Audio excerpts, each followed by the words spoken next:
आखिर कैसे अंत हुआ महान राजा विक्रमादित्य का। 31वीं पुतली राजा भोज को कथा सुनाना प्रारंभ करती है।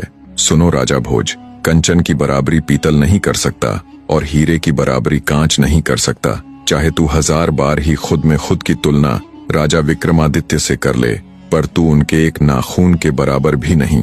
क्या तेरे अंदर जरा सी भी लज्जा नहीं बची, जो तू हर रोज मुंह उठाकर इस सिंहासन पर बैठने चला आता है। 31वीं पुतली इंदुमती की बात सुन राजा भोज मारे लज्जा के धरती के अंदर घुसे जा रहे थे। आगे 31वीं पुतली राजा भोज से बोली, तू आ ही गया है तो ध्यान से सुन। जब राजा विक्रमादित्य को मालूम हुआ कि वे जीवन के अंतिम चरण में है, तो उन्होंने नगर के बाईं ओर गंगा नदी के तट पर एक भव्य मंदिर का निर्माण करवाया। जब वो मंदिर पूरा हुआ तो राजा विक्रमादित्य जाकर उसमें रहने लगे। उन्होंने संपूर्ण देश में ये घोषणा करवा दी कि जिसे जो चाहिए वो आकर ले जावे।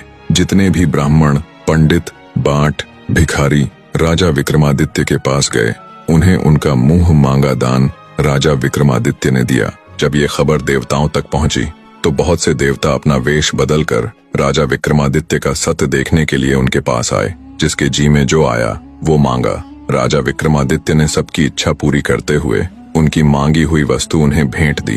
तब देवतागण बोले, धन्य है वो माता पिता जिन्होंने तेरे जैसे पुत्र को जन्म दिया।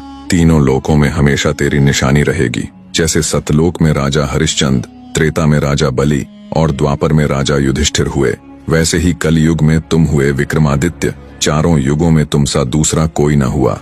इतनी बात कहते हुए राजा विक्रमादित्य को आशीष देकर देवतागण उनसे विदा लेकर चले गए। इतनी कथा कह 31वीं पुतली इंदुमती बोली, राजा भोज, तू जहां से खोद कर इस सिंहासन को लेकर आया, इसे ज्यों का त्यों वहीं गाड़ दे, यही तेरे लिए उत्तम होगा। भोज भारी कदमों से मन में ढेरों विचारों के साथ दरबार से चला जाता है, पर अगले दिन फिर उसके मन में वैराग्य जाग जाता है और वो सिंहासन पर आरूढ़ होने के लिए उसके पास जाता है। तभी सिंहासन से निकली कनक मंजरी नामक अंतिम और 32वीं पुतली बोली, सुनो राजन, मैं आज तुम्हें अंतिम कथा सुनाने जा रही हूँ।